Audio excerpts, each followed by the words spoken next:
আসসালামু আলাইকুম।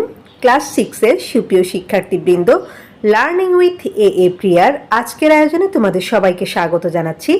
আমরা আজকে আলোচনা করছি তোমাদের লেসন 5 থেকে এবং তোমাদের পেজ নাম্বার হচ্ছে 13। আর এই লেসনটার নাম হচ্ছে থ্যাঙ্কস ফর ইউর ওয়ার্ক, অর্থাৎ তোমার কাজের জন্য ধন্যবাদ। তার মানে হচ্ছে আমাদের চারপাশে নানান পেশার মানুষ রয়েছে, তাদেরকে যে যে পেশায় নিযুক্ত থাকুক না কেন আমরা ধন্যবাদ জানাচ্ছি।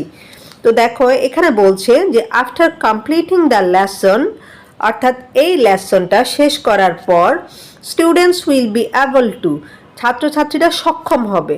মানে এই যে লেসনটা আছে লেসন 5টা শেষ করার পর তোমরা কি কি বিষয়ে সক্ষম হবে বা কি কি যোগ্যতা তোমরা অর্জন করবে তার কথাগুলো এখানে বলা হচ্ছে। প্রথমে বলছে যে talk about people, places and familiar objects in short and simple sentences. Familiar মানে হচ্ছে পরিচিত, অবজেক্টস মানে হচ্ছে বিষয় বা বস্তু। অর্থাৎ তোমরা কি করতে পারবে, বিভিন্ন মানুষজন, জায়গা, তারপর হচ্ছে পরিচিত বিভিন্ন জিনিস সম্পর্কে বা বস্তু সম্পর্কে সংক্ষেপে এবং সহজ বাক্যে কথা বলতে পারবে। এটা হচ্ছে তোমাদের প্রথম অর্জিত যে যোগ্যতা সেটা হবে। এরপর বলছে আস্ক অ্যান্ড আনসার কোয়েশ্চেন্স।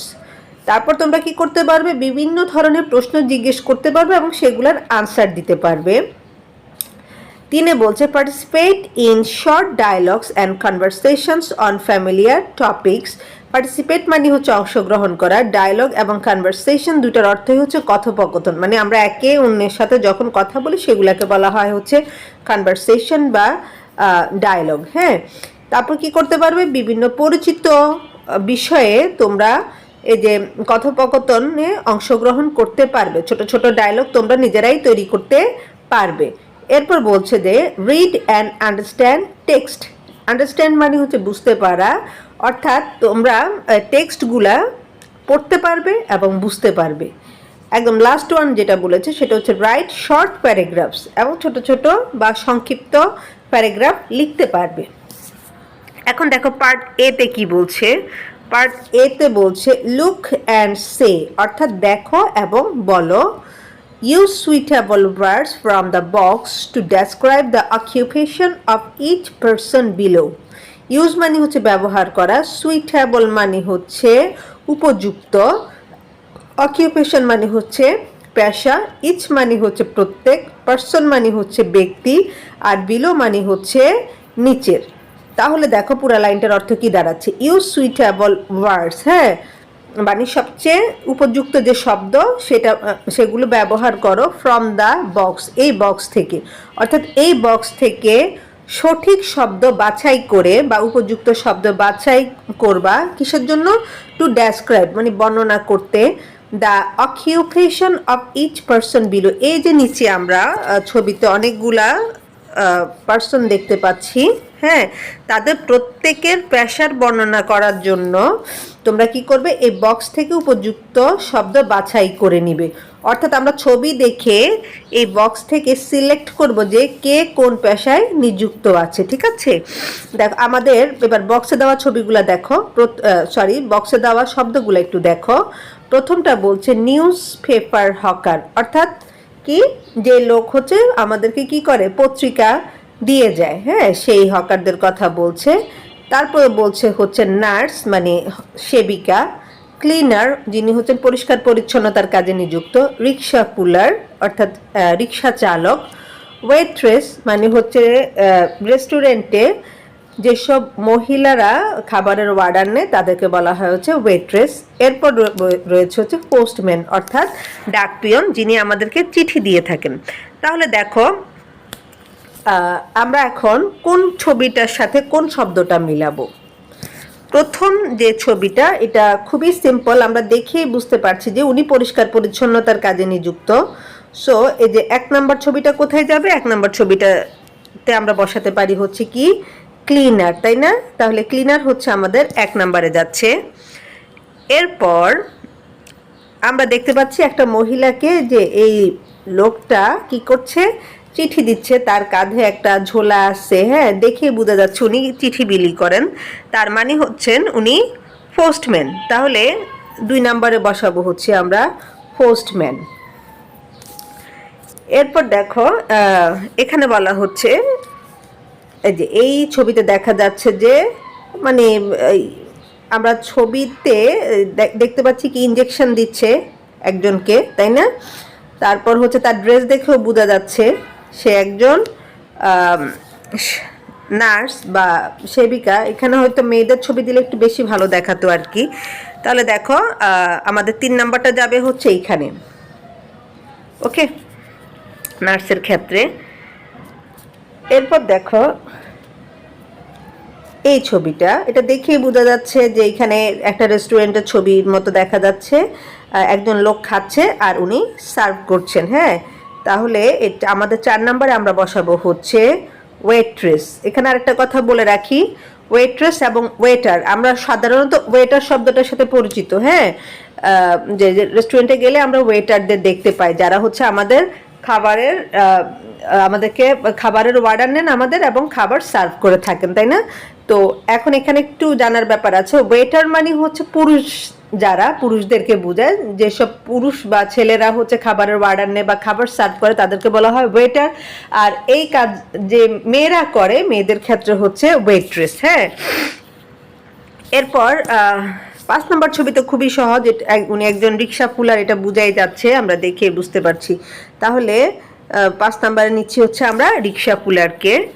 আর একদম সর্বশেষ যে ছবিটা, তার হাতে আমরা পত্রিকা দেখতে পাচ্ছি। হ্যাঁ, এই যে পত্রিকা বিক্রি করছে সে, তার মানে হচ্ছে সে হচ্ছে নিউজ পেপার হকার। তো এইভাবে করে তোমরা কি করতে পারো, এভাবে করে হচ্ছে তোমরা তোমাদের ছবিগুলা বর্ণনাটা একটু সাজিয়ে নিবে, কে কোন পেশায় নিযুক্ত রয়েছে সেটা তোমরা নিজেরা এইভাবে করে লিখে নিবে। এখন আমি নেক্সট পেজ অর্থাৎ 14 পেজে চলে যাচ্ছি। এখানে এ পার্টে বলেছে choose appropriate words from the box to complete the dialogue below. হ্যাঁ, চুজ মানে হচ্ছে পছন্দ করা, অ্যাপ্রোপ্রিয়েট মানে হচ্ছে সঠিক, কমপ্লিট মানে হচ্ছে পূর্ণ করা, আর বিলো মানে হচ্ছে নিচে। অর্থাৎ এই যে বক্সে দেওয়া যে শব্দগুলো রয়েছে এই শব্দগুলা থেকে সঠিক বা উপযুক্ত শব্দ বাছাই করে কি করবে, নিচে যে ডায়লগটা দেওয়া আছে এই ডায়লগটা সম্পূর্ণ করবে। Then act out the dialogue in pairs. Pairs মানে হচ্ছে জোড়ায়, আর অ্যাক্ট আউট মানে হচ্ছে অভিনয় করে দেখানো, আর দেন মানে হচ্ছে তারপর। তারপর কি করবে, জোড়ায় জোড়ায় এই ডায়লগটা অভিনয় করে দেখাবে। তো আমাদের প্রথম শব্দটা রয়েছে হচ্ছে লেটার্স, মানে হচ্ছে চিঠি বা চিঠিগুলো, যেহেতু এখানে একটা এস আছে। রেস্টুরেন্ট আমরা সবাই জানি, সবাই চিনি। আর স্ট্রিট মানে হচ্ছে রাস্তা, আর এখানে যেহেতু একটা এস দেওয়া আছে তাহলে রাস্তাগুলো হবে। প্লেস মানে জায়গা, মর্নিং মানে হচ্ছে সকাল। তাহলে দেখো আমাদের এ নাম্বারে বলছে, মানে এখানে এ এবং বি বলতে দুটো ক্যারেক্টার বোঝাচ্ছে। মানে এ হচ্ছে একটা পার্সন, বি হচ্ছে একটা পার্সন, তারা ছোট ছোট অনেকগুলা ডায়লগ বানাচ্ছে নিজেদের মধ্যে। এ বলছে what does the cleaner do. হ্যাঁ, একজন ক্লিনার বা একজন পরিষ্কারক কি করে থাকেন, অর্থাৎ পরিচ্ছন্নতা কর্মী কি করে থাকেন। ক্লিনার মানে হচ্ছে যিনি পরিষ্কারের কাজে নিয়োজিত, আমরা তাদেরকে পরিচ্ছন্নতা কর্মীও বলে থাকি। তাহলে দেখো বি বলছে, বি আনসার দিচ্ছে যে a cleaner cleans our houses office and dash etcetera. একজন পরিচ্ছন্নতা কর্মী কি করে, আমাদের ঘর বাড়ি অফিস এবং ড্যাশ আর কি পরিষ্কার করে, এবং আমাদের স্ট্রিটগুলা পরিষ্কার করে, তাই না? সকালবেলা আমরা দেখি যে আমাদের রাস্তাঘাট একদম পরিষ্কার পরিচ্ছন্ন করে রাখেন এই পরিচ্ছন্নতা কর্মীরা। তাহলে এই স্ট্রিট শব্দটা যাবে হচ্ছে এইখানে। এরপর দ্বিতীয় ডায়লগে আবার এ বলছে what does a news paper hawker do. হ্যাঁ, একজন পত্রিকার হকার কি করে। তাহলে বি বলছে যে a hawker gives us news paper every dash.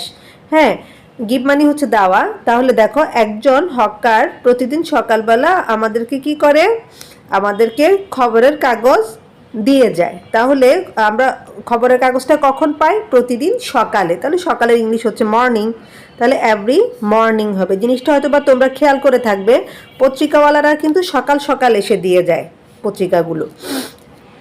এরপরে এ নাম্বারে বলছে যে what does a postman do. হ্যাঁ, একজন ডাকপিয়ন কি করে থাকেন। তখন বি আনসার দিচ্ছে a postman delivers dash and other items to us. Deliver মানে হচ্ছে কাউকে কোনো কিছু মানে সরবরাহ করা বা দেওয়া। তাহলে দেখো একজন পোস্টম্যান বা ডাকপিয়ন কি দিয়ে থাকে আমাদেরকে, কি বিতরণ করে দিয়ে যায় হচ্ছে নর্মালি চিঠি, তাই না? চিঠি দেওয়াটাই হচ্ছে তার প্রধান কাজ। পাশাপাশি আমরা ডাকঘরের মাধ্যমে অন্যান্য জিনিসপত্র পাঠিয়ে থাকি। তো আমাদের এই লেটার শব্দটা এখানে আসবে। তাহলে এইভাবে বলবা যে a postman delivers letters and other items to us. একজন ডাকপিয়ন আমাদেরকে চিঠিপত্র ও অন্যান্য যে আইটেমগুলো আছে সেগুলা দিয়ে যান বা সরবরাহ করে থাকেন। এরপর আরেকটা ডায়লগে বলছে what does a rickshaw puller do. হ্যাঁ, একজন রিক্সা চালক কি করে থাকেন। তাহলে দেখো আর rickshaw puller takes us from one dash to another. হ্যাঁ, অর্থাৎ একজন রিক্সা চালক কী করেন, আমাদেরকে এক জায়গা থেকে অন্য জায়গায় নিয়ে যায়। তাহলে জায়গার ইংলিশ হচ্ছে প্লেস, তার মানে হচ্ছে এটা কোথায় আসবে, এই প্লেস শব্দটা আসবে এইখানে। ওকে, এবার একেবারে সর্বশেষ যে ডায়লগটা, সেখানে কি বলছে দেখো what does a waiter do. একজন ওয়েটার কি করে থাকে। তাহলে একজন ওয়েটার কি করে থাকে, রেস্টুরেন্টে খাবার সার্ভ করে থাকে বা খাবার সরবরাহ করে থাকে। তাহলে আনসারটা হবে কীরকম, a waiter serves food at the, কোথায় বলো তো, রেস্টুরেন্ট। একজন ওয়েটার রেস্টুরেন্টে খাবার সরবরাহ করে। তো এইভাবে করে তোমরা কিন্তু তোমাদের A1 এর আনসারটা সাজিয়ে নিতে পারো। তো আজকের ভিডিওটা আমি এখানেই শেষ করব। তবে যাওয়ার আগে তোমাদের কাছে একটা রিকোয়েস্ট, যদি আজকের ভিডিওটা তোমাদের ভালো লেগে থাকে সেটা অবশ্যই কমেন্টে জানাবে এবং চ্যানেলটাকে সাবস্ক্রাইব করবে আর ফ্রেন্ডদের সাথে শেয়ার করবে। ইনশাআল্লাহ পরবর্তীতে আমি নতুন টপিক নিয়ে হাজির হচ্ছি। সেই পর্যন্ত সবাই ভালো থাকো আর লার্নিং উইথ AA প্রিয়ার সাথেই থাকো। আল্লাহ হাফিজ।